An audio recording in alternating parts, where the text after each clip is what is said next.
Welcome to Pavitra academy. और आज हम जो पेपर डिस्कस करने वाले हैं वो रहेगा हमारा सितंबर 2016 वाला मिंटू से जो हेल्ड हुआ था 18/9/2016 को, पेपर 1।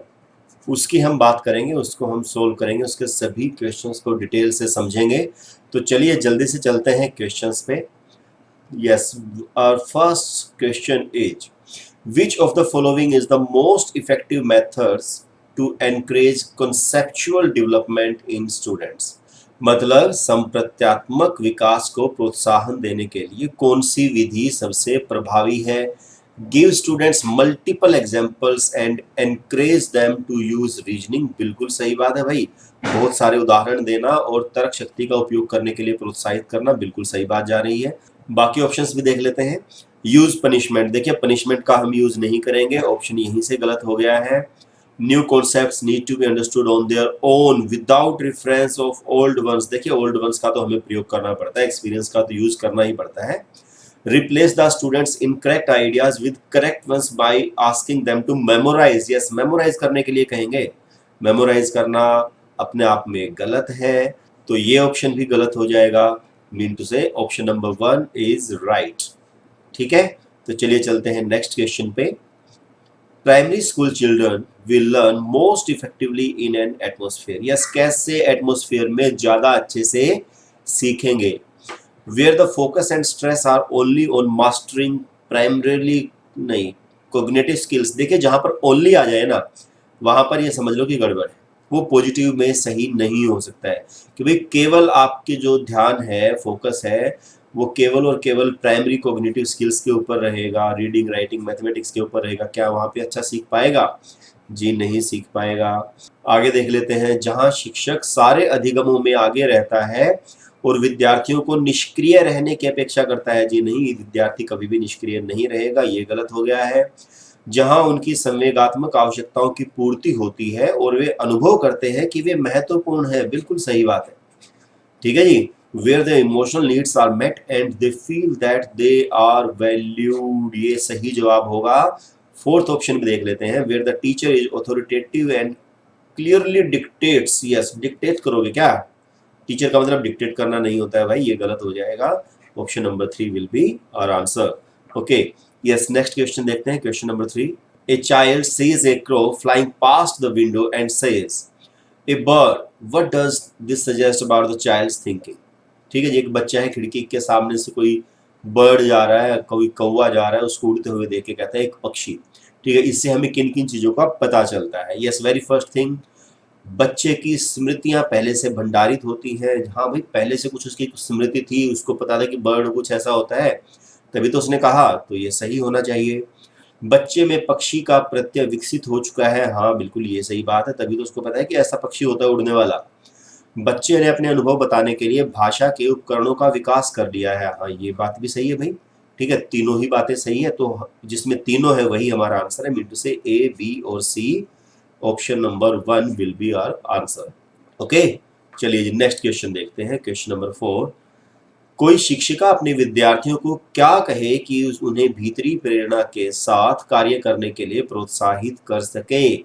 यस, जो क्वेश्चन है it is about intrinsic motivation. Intrinsic मतलब आंतरिक अभिप्रेरणा, जो अंदर से अभिप्रेरित हो बच्चा, बाहर से उसके लिए कुछ नहीं होना चाहिए, अंदर से होना चाहिए। वो ऑप्शन देख लेते हैं। Complete the task fast and gate A toffee. Yes, toffee बाहर की चीज हो गई भाई, ये एक्सटेंसिव हो जाएगा।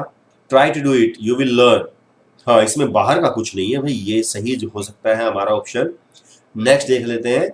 Come on finish it before she does. Yes, यहाँ पर भी किसी और के साथ कंपटीशन किया जा रहा है, मिनटू से एक्सटेंसिव है, बाहर से है, नहीं होगा हमारा answer. Why can't you be like him, again comparison किया जा रहा है, ये भी नहीं होगा। मिनटू से ऑप्शन नंबर 2 सही है।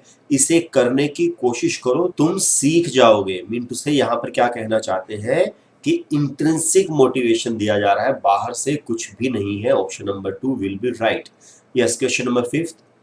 How can a teacher encourage her students to be intrinsically motivated towards learning for the sake of learning? है ना, सीखने के लिए सीखना, अधिगम के लिए अधिगम करने के लिए कैसे आंतरिक रूप से प्रेरित करेंगी? कोई अध्यापिका, by supporting them in setting individual goals and their mastery. देखिए इंडिविजुअल गोल्स की बात आई है तो मतलब यहाँ पे किसी और के साथ कंपेयर नहीं कर रहे हैं, तो ये इंट्रिंसिक हो सकता है।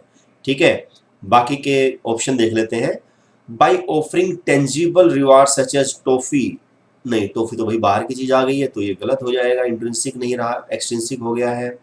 By inducing anxiety and fear, चिंता और डर पैदा करके, जी नहीं ये भी बाहर की चीज है, ये भी नहीं होगा।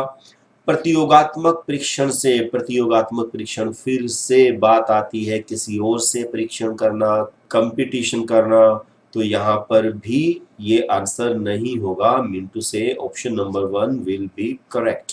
यस, नेक्स्ट क्वेश्चन देख लेते हैं। In an elementary classroom, an effective teacher should aim at the students to be motivated. किसी प्रारंभिक कक्षा में प्रभावी शिक्षक का उद्देश्य विद्यार्थियों को उत्प्रेरित करना होगा दंडात्मक उपायों का प्रयोग करके, जिससे वे शिक्षक का सम्मान करें। देखिए दंड देना आपको पता है अपने आप में पनिशमेंट देना क्राइम है, ये आप नहीं कर सकते हैं, तो ये नहीं होगा। ऐसे काम करने के लिए जिससे परीक्षा के अंत में अच्छे अंक पास करें, इससे आप मोटिवेट करोगे, जी नहीं गलत है।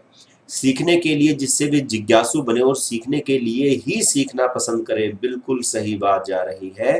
रट कर याद करना गलत होता है, तो option number 3 will be right. To learn so that they become curious and love learning for its own sake. ठीक है जी, सीखने के लिए सीखना बिल्कुल सही पॉजिटिव बात है, ऑप्शन नंबर 3 राइट है। Yes, question number 7. Which of the following is an example of effective school practice? निम्नलिखित में से कौन सा उदाहरण प्रभावशाली विद्यालय की प्रथा का है? प्रभावशाली विद्यालय की प्रथा क्या हो जाएगा भाई? इंडिविजुअलाइज्ड लर्निंग, बिल्कुल सही बात है भाई। व्यक्ति सापेक्ष अधिगम, ठीक है। कम्पिटिटिव क्लासरूम, कम्पिटिटिव क्लासरूम नहीं होना चाहिए। कॉन्स्टेंट कंपैरेटिव, हमेशा ही कंपैरिजन कर करोगे क्या? गलत बात है। शारीरिक दंड तो हो ही नहीं सकता, option number 1 will be right. Individualised learning या व्यक्ति सापेक्ष अधिगम क्या होता है? जब हम हर इंडिविजुअल स्टूडेंट के अकॉर्डिंग ही उनको सिखाते हैं, पढ़ाते हैं।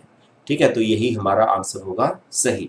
और आइए अब चलते हैं नेक्स्ट क्वेश्चन पे। Question number 8, The cephalocaudal principle of development explains how development proceeds from, yes cephalocaudal, very easy question, head to toe। ठीक है जी, cephalocaudal होता है सिर से पैर की ओर, मतलब या हम कई बार इसको बोलते हैं ऊपर से नीचे की तरफ, है ना, सिर से पैर की तरफ। ठीक है, और वहीं अगर होता प्रोक्सिमोडिस्टल, प्रोक्सिमोडिस्टल कहां से कहां तक होता है? प्रोक्सिमोडिस्टल, प्रोक्सिमोडिस्टल होता है सेंटर से पेरिफेरी की तरफ, मतलब अंदर से बाहर की ओर जो होता है। लेकिन यहाँ पर सिफेलोकोडल पूछा गया है, तो हमारा आंसर होगा option number 1। Yes, next question देख लेते हैं। Which of the following is a sensitive period pertaining to language development? Yes, language development के लिए भाई सबसे sensitive period कौन सा है? हम सभी को पता है, it is early childhood period. Early childhood period मतलब प्रारंभिक बचपन का समय, और इसका टाइम पीरियड क्या है? 2 to 7 years approximately.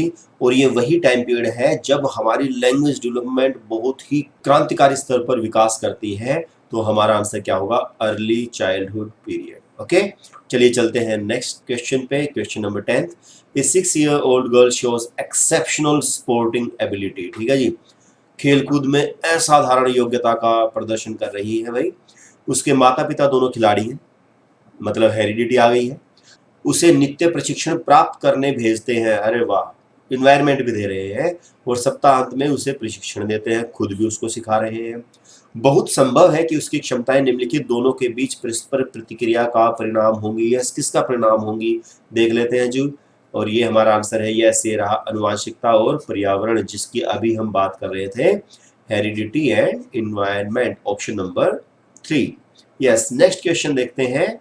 Which of the following are secondary agents of socialisation? यह सिंपल सी बात है भाई। देखो यहाँ पर क्या है, फैमिली दिया गया है, यहाँ पर जो है फैमिली दिया गया है, यहाँ पर भी फैमिली दिया गया है, लेकिन जो हमारी फैमिली होती है वो क्या होती है? प्राइमरी एजेंट होती है। प्राइमरी एजेंट का मतलब प्राथमिक वाहक होती है, और प्राथमिक वाहक या प्राइमरी एजेंट का मतलब क्या है कि हमारी सोशलाइजेशन की शुरुआत कहाँ से होती है?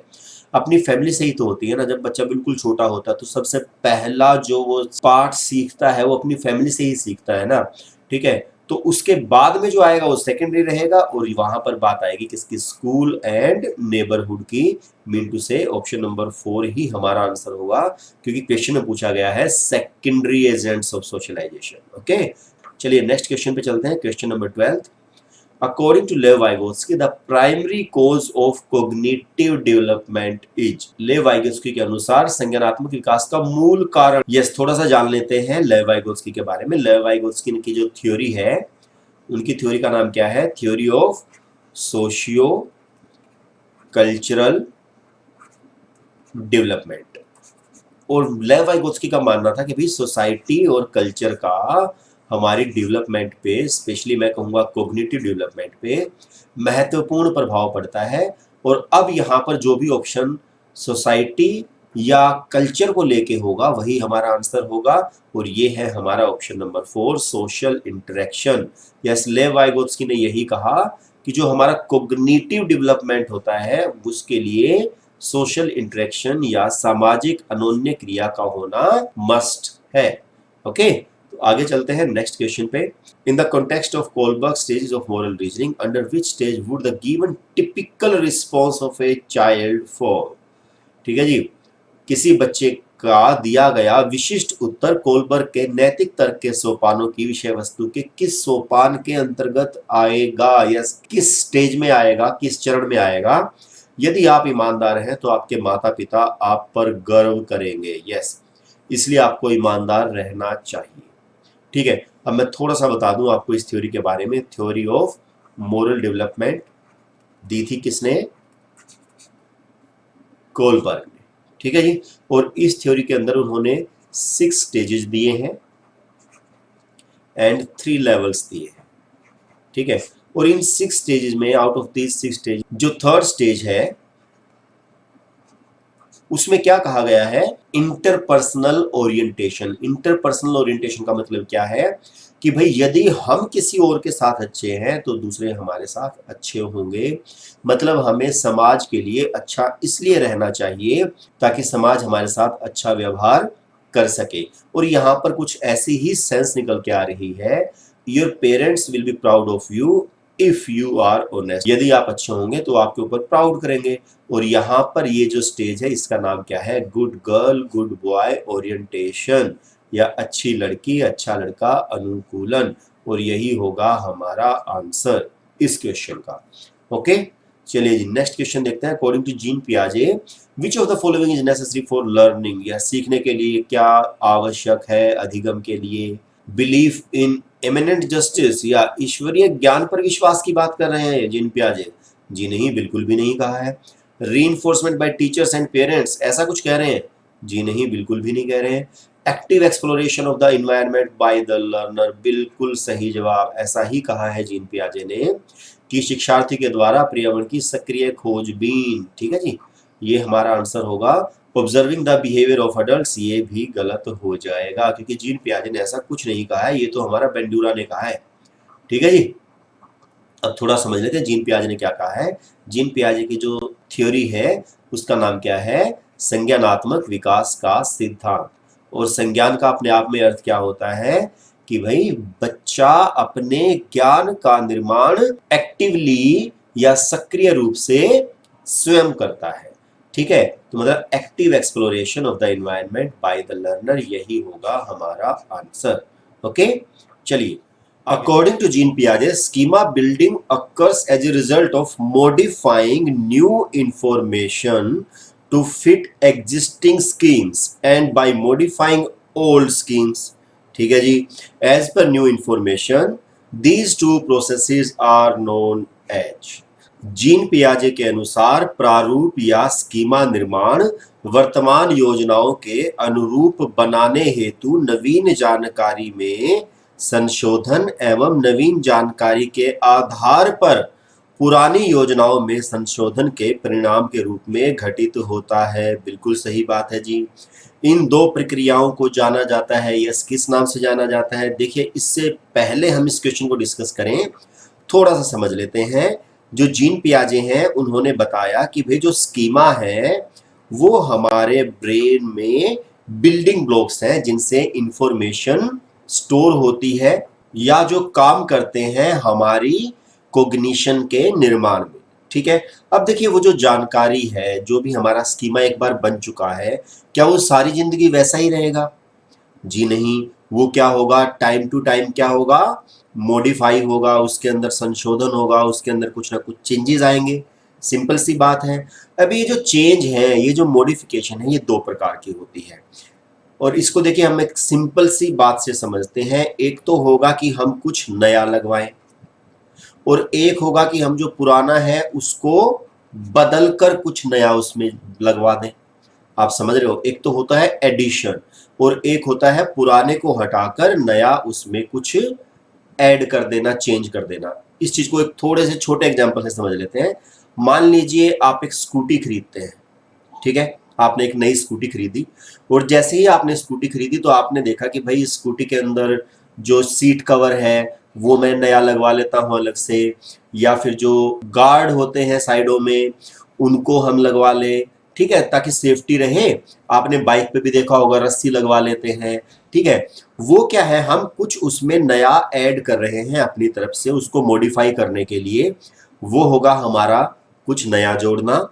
या फिर हम ये कर सकते हैं कि भाई आपको कुछ पुरानी चीजें अच्छी नहीं लग रही हैं, आप उसको बदलकर उसकी जगह पर कुछ नया लगवा रहे हैं।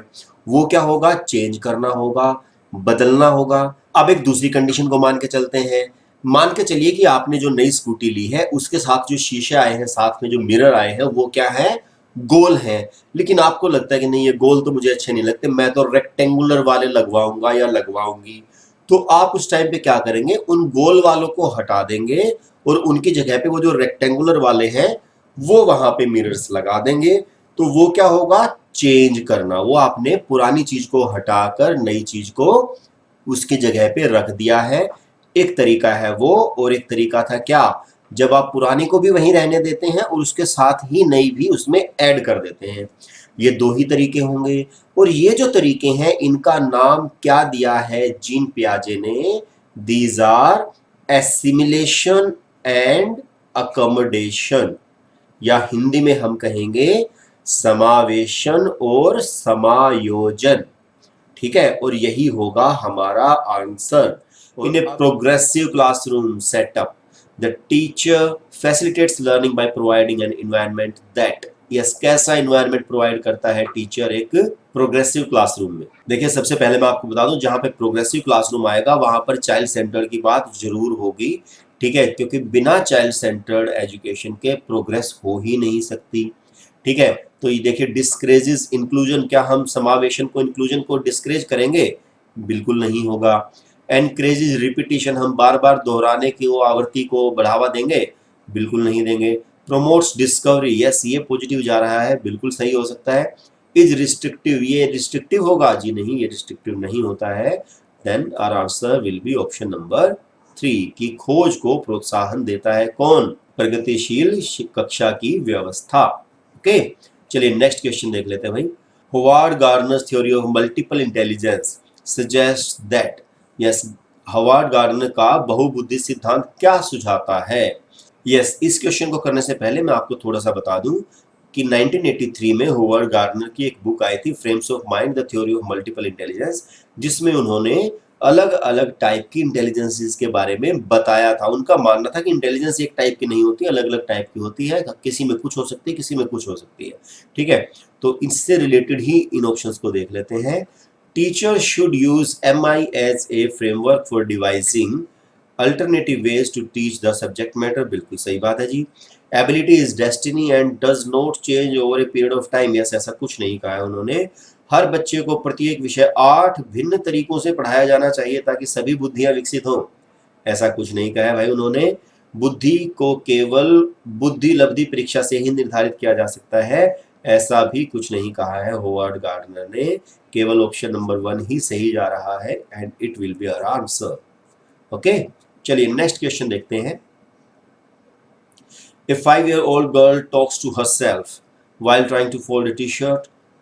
Which of the following statements is correct in the context of the behavior displayed by the girl? ठीक है जी, 5 साल की लड़की है, टी शर्ट को तह करते हुए अपने आप से बात कर रही है। कौन सा कथन सही है निम्नलिखित में से, वो देखना है भाई। जीन पियाजे वुड एक्सप्लेन दिस एज नहीं, सोशल इंटरेक्शन की बात तो नहीं कही है जीन पियाजे ने। जीन पियाजे and Lev Vygotsky would explain this as the child's attempt to नहीं इमिटेट की बात भी नहीं कही है। जीन पियाजे and Lev Vygotsky would explain this as egocentric नहीं, ईगोसेंट्रिक की बात जीन पियाजे ने की है, लेवी गोत्स्की ने नहीं कही है। जीन पियाजे would explain this as egocentric speech, बिल्कुल सही जा रहा है। while Lev Vygotsky would explain this as the child's attempt to regulate her actions through private speech. Yes, very good. ठीक है जी, ऑप्शन नंबर 4 बिल्कुल सही है। देखिए, इस प्रकार से बोलने के जो जीन पियाजे हैं उन्होंने इसको कहा है कि बच्चा क्या कर रहा है, ईगोसेंट्रिक स्पीच कर रहा है। ठीक है, और वहीं जो हमारे वाइगोत्स्की हैं वो कहते हैं कि बच्चा क्या कर रहा है जी, प्राइवेट स्पीच कर रहा है। ठीक है, तो हमारा आंसर होगा ऑप्शन नंबर 4 बिल्कुल सही। चलिए नेक्स्ट क्वेश्चन देख लेते हैं जल्दी से। Question number 19, gender is a या एन, क्या है जी, ये तो हमारे सिलेबस में एक टॉपिक है। Gender is a social construct, ठीक है जी, सामाजिक संरचना है। ठीक है, चलिए नेक्स्ट क्वेश्चन देख लेते हैं। As a teacher who firmly believes in social constructivist theory of Lev Vygotsky, which of the following methods would you prefer for assessing your students? Yes, भाई जो लेव वाइगोत्स्की हैं उनका मानना क्या था कि जो बच्चा है वो समाज से और उसकी संस्कृति से बहुत कुछ सीखता है, जो उसकी कॉग्निटिव डेवलपमेंट है वो इन दोनों के प्रभाव से ही विकसित होती है, ये मानना था। अब अगर हम लेव वाइगोत्स्की की बात से सहमत हैं तो हम बच्चे को किस तरीके से आकलन करेंगे, किस तरीके से उसको असेस करेंगे, ये पूछा गया है। Fact based recall question, yes, fact based की बात नहीं कही है। Objective multiple choice question, yes, नहीं होगा। कोलैबोरेटिव प्रोजेक्ट्स, यस, सहयोगी प्रोजेक्ट। देखिए, क्योंकि हम समाज में रह के एक दूसरे के साथ मिलकर सीखते हैं, ठीक है, तो हमारा आंसर ऑप्शन नंबर 3 होना चाहिए। स्टैंडर्डाइज्ड टेस्ट भी नहीं होगा, option number 3 will be correct. Yes, question number 21 देख लेते हैं। To cater to individual differences in his classroom a teacher should, वैयक्तिक विभिन्नताओं से निपटने के लिए शिक्षक को क्या करना चाहिए? Yes, engage in a dialogue with students and value their perspective, जी बिल्कुल सही बात जा रही है। Impose strict rules, yes, strict rules हम नहीं इम्पोज करेंगे। Have uniform and standard ways of teaching and assessment, yes, uniform ways हम नहीं करना है, डाइवर्स वेज का यूज करना है। Segregate and label, yes, segregate और लेबल करना बहुत गलत है, जब भी आएगा ये नेगेटिव ही जाएगा।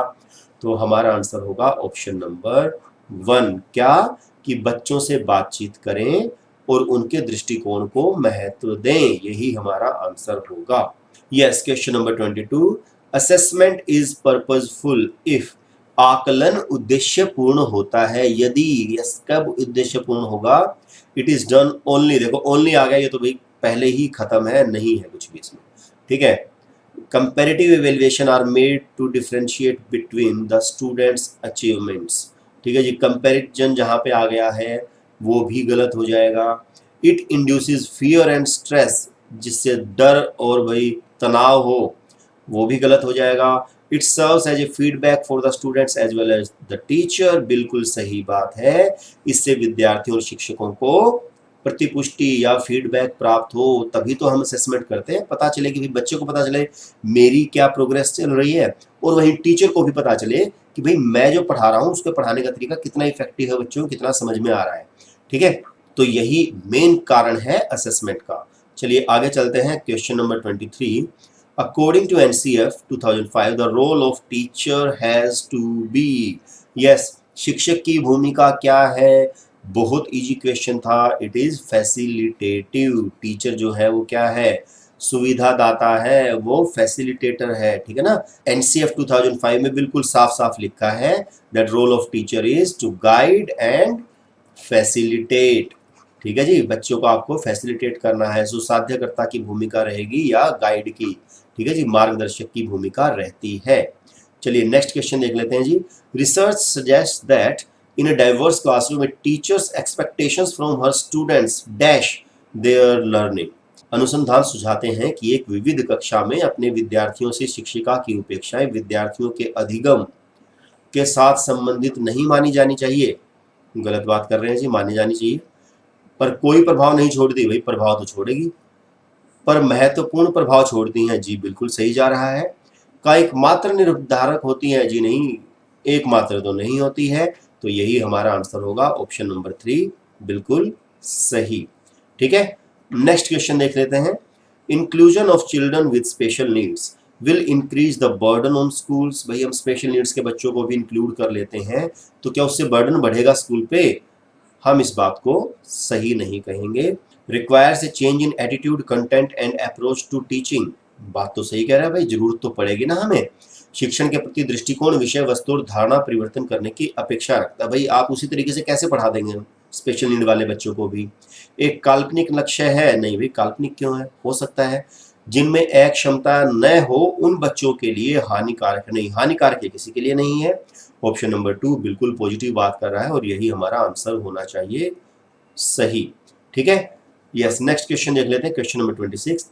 Having a diverse classroom with children from varied social, economical and cultural backgrounds enriches the learning experiences of all students. This statement is yes, positive ही लग रहा है। विविध प्रकार की सामाजिक, आर्थिक और सांस्कृतिक पृष्ठभूमि के बच्चों से युक्त कक्षा सभी विद्यार्थियों के अधिगम अनुभवों को बढ़ाती है। बिल्कुल सही बात है, सही। देखिए पहली बात तो जो सही वाला वही सही होगा, गलत वाला ये नहीं हो सकता, ये भी नहीं हो सकता। ये भी सही कह रहा है और ये भी सही कह रहा है। अब रीजन देख लेते हैं कौन सा सही है भाई। क्योंकि इससे कक्षा अधिक श्रेणीबद्ध दिखाई देती, नहीं श्रेणीबद्ध होने का तो कोई मतलब नहीं है। इसको देख लेते हैं सही, क्योंकि बच्चे अपने साथियों से अनेक कौशल सीखते हैं, जी बिल्कुल सही बात है। ऑप्शन नंबर 4 हमारा बिल्कुल सही होगा, correct, because children learn many skills from their peers. Okay, तो यही होगा हमारा answer. Yes, next question is 27। A child with hearing impairment, सुनने में असमर्थ बच्चा क्या होगा? Can do very well in a regular school if suitable facilitation and resources are provided. जी बिल्कुल सही बात है, तभी तो इंक्लूसिव एजुकेशन में रेगुलर स्कूल्स में डालने के लिए कहा गया है। नियमित विद्यालय में अपने सहपाठियों के समान कभी प्रदर्शन नहीं कर सकेगा, ये क्या बात हुई भाई, गलत बात है ये तो। श्रवण असमर्थता वाले बच्चों के विद्यालय में ही भेजा जाना चाहिए, नहीं, आप इंक्लूसिव एजुकेशन के अगेंस्ट बोल रहे हैं, ये भी आंसर नहीं होगा। केवल अकादमिक शिक्षा से लाभ नहीं उठा पाएगा, उसके स्थान पर व्यावसायिक शिक्षा दी जानी चाहिए, ऐसा कुछ नहीं भाई, एकेडमिक भी होना चाहिए और व्यावसायिक भी होना चाहिए। ऑप्शन नंबर 1 बिल्कुल सही जा रहा है और यही होगा हमारा आंसर। यस, नेक्स्ट क्वेश्चन देख लेते हैं, question number 28। Which of the following is the characteristic of A gifted learner? Yes, gifted learner का तो आपको पता ही होगा, आप सभी गिफ्टेड ही हैं। निम्नलिखित में से कौन सी विशेषता प्रतिभावान शिक्षार्थी की है? वह बहुत ही तुनक मिजाज होता है, हो क्या? नहीं हो तो ये नहीं होगा। वह रस्मी व्यवहार करता है, जैसे हाथ थपथपाना, डोलना आदि। यस, नहीं, ऐसा तो कुछ नहीं करते हो ना आप। वह आक्रामक और कुंठित हो जाता है। अरे कहाँ क्या बात कर रहे हो भाई हमारे बारे में।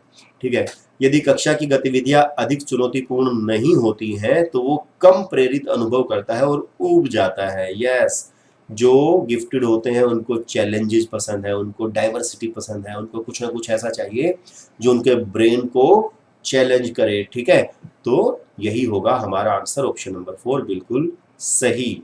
Yes, question number 29। A teacher can enhance effective learning in her elementary classroom by. Yes, किस प्रकार से प्रभावी अधिगम को बढ़ा सकती है एक शिक्षिका? Encouraging competition among her students, नहीं भाई इससे कैसे बढ़ाएगी। Connecting the content to the lives of the students, yes बिल्कुल सही बात जा रही है भाई, ऑप्शन नंबर 2 सही लग रहा है। ऑफरिंग रिवार्ड्स, यस रिवार्ड्स की बात हम नहीं कहेंगे। ड्रिल एंड प्रैक्टिस की बात भी नहीं कहेंगे, है ये पॉजिटिव है, मैं इनको नेगेटिव नहीं कह रहा हूँ, लेकिन ये बिल्कुल सही बात जा रही है कि विषय वस्तु को विद्यार्थियों के जीवन के साथ संबंधित करके यदि हम बच्चे के रियल लाइफ से चीजों को जोड़ देंगे तो बच्चा अपने आप ऑटोमेटिकली बेटर सीख पाएगा और यही होगा हमारा आंसर। और यही कहा गया है हमारे एनसीएफ 2005 में कि विद्यालयी ज्ञान को बच्चे के बाहरी जीवन के साथ जोड़ना। ठीक है जी, अब चलते हैं last question, question number 30th। Which of the following statements about children are correct? Yes, कौन सी स्टेटमेंट करेक्ट होगी? चिल्ड्रन आर पैसिव रेसिपिएंट, नहीं भाई पैसिव कहाँ है, ये तो एक्टिव होते हैं। निष्क्रिय प्राप्त करता है, नहीं है। बच्चे समस्या समाधान करता है, बिल्कुल सही बात है भाई, प्रॉब्लम सोल्वर होते हैं। चिल्ड्रन आर साइंटिफिक इन्वेस्टिगेटर्स, बिल्कुल जी पियाजे वाली बात कह रहे हैं। तो children are active explorers of the environment, ये भी बात सही कह रहे हैं। तो जहां पर बी, सी और डी सही होंगे वही होगा हमारा answer. Yes, option number 4 will be right, B, C and D. तो होपफुली आपको इस वीडियो लेक्चर में बहुत कुछ चीजें समझ में आई होंगी, बहुत कुछ सीखने को मिला होगा। तो ये वीडियो अंत तक देखने के लिए थैंक यू सो मच, और जल्दी ही मिलते हैं नए वीडियो लेक्चर के साथ। तब तक के लिए thank you so much. Have a nice day and stay tuned with Pavitra academy.